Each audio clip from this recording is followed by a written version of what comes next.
I'm Wendell Jones. And I'm John Dyer V. With NewsWrap, a summary of some of the news in or affecting LGBTQ communities around the world for the week ending October 24th, 2020.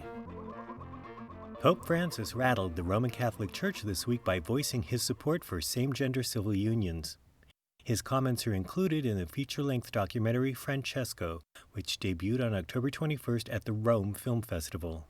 The Pope said that homosexual people have the right to be in a family. They are children of God. Nobody should be thrown out or be made miserable because of it. He said civil unions would allow same-gender couples to be legally covered. Before he became Pope in 2013, Francis endorsed civil unions as Archbishop of Buenos Aires. Early in his papacy, he famously said about LGBTQ people, "Who am I to judge?" That was a big shift from his predecessor, who called same-gender love an intrinsic moral evil. But while Francis is clearly broken with those attitudes, Roman Catholicism still teaches that homosexual acts are disordered. Some observers point out that the Pope's public comments have no real impact on those teachings. One called such statements of less official consequence than a Trump tweet. Actually changing Roman Catholic doctrine around natural law would probably be a decades-long bureaucratic process. Nevertheless, Reverend James Martin spoke for activists around the world who have been pushing for a more queer-welcoming Roman Catholic Church. He told the Washington Post that it's a big step forward and sends a strong signal to countries where the Church has opposed civil union laws. That signal has been heard. The day after the papal bombshell broke, Venezuela's President Nicolas Maduro asked his very Roman Catholic country's National Assembly to discuss marriage equality legislation when it reconvenes in January. In heavily Roman Catholic Poland, queer activist Bartosz Staszewski assured Reuters, "We will definitely use the Pope's words in our fight for civil unions and same-sex marriage." However, a spokesman for Poland's Conference of Bishops affirmed that the Pope's comments do not change church doctrine and mused, "We are not able to decipher the context of these words."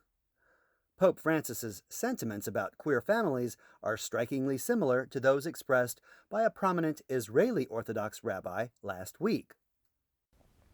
New Zealand will boast the queerest and most diverse group of legislators on earth if preliminary results from last week's national elections hold.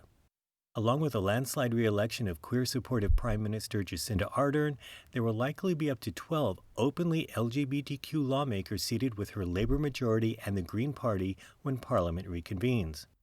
Ardern has earned widespread praise for the way her government responded to the COVID-19 crisis. New Zealand has dwarfed the coronavirus death toll of most other countries with just 25 fatalities, so her re-election was not unexpected. Ardern's Labour Party has apparently won a 64-seat majority in the 120-seat parliament. It will probably have the support of the Greens to advance progressive legislation, including a proposed nationwide ban on conversion therapy.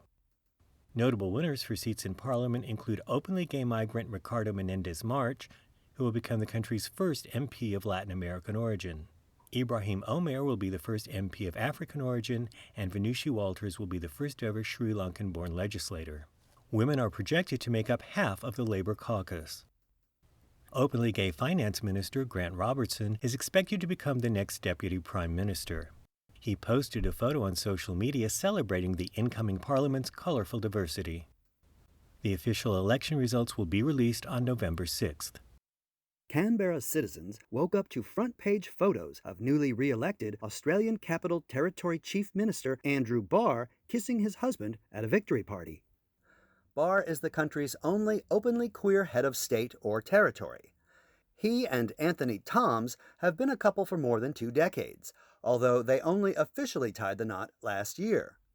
Barr's Labour Party will remain in the majority, forming a government with the Greens when Barr begins his 6th consecutive term as Chief Minister.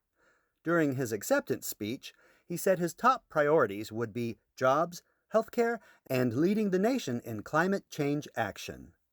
Meanwhile, the city of Anchorage, Alaska has its first woman and first queer mayor.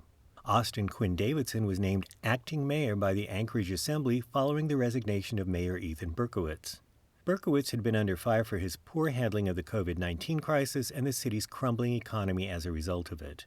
He ultimately stepped down after admitting to an extramarital relationship with a female journalist. According to the Anchorage Daily News, Quinn-Davidson is a 40-year-old attorney who was first elected to the Anchorage Assembly in 2018. She was re-elected earlier this year. Under the city charter, openly gay Assembly President Felix Rivera was the next in line, but he supported Quinn-Davidson instead. Rivera called Quinn-Davidson a compassionate and dedicated public servant. The new acting mayor told the Daily News that her most important role now would be to inspire trust in government and to make people feel at ease during a time that is pretty tumultuous. Municipal lawyers say that the city charter is not clear about how long Quinn-Davidson will hold the acting mayor title or when the next mayoral election might be held. A special election would take already sparse city funds. The next scheduled elections are in April 2021. The UK census will ask questions regarding sexual orientation and gender identity for the first time next year. The Office for National Statistics noted that those questions would be voluntary and for respondents at least 16 years of age.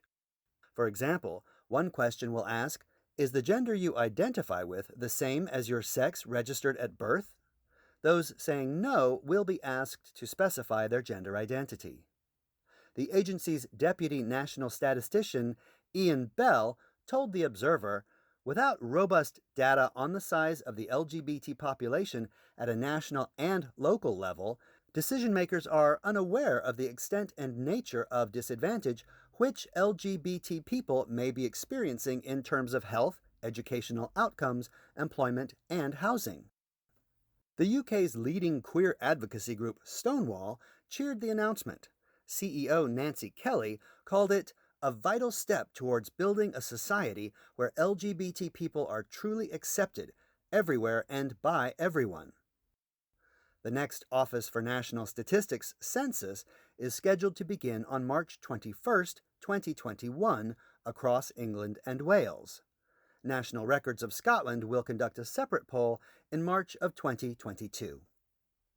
Finally, more U.S. residents than ever support marriage equality. According to the highly respected American Values Survey, 7 in 10 respondents favor the right of same-gender couples to legally marry. Only 28% were opposed. Even half of those who identify as Republicans supported marriage equality.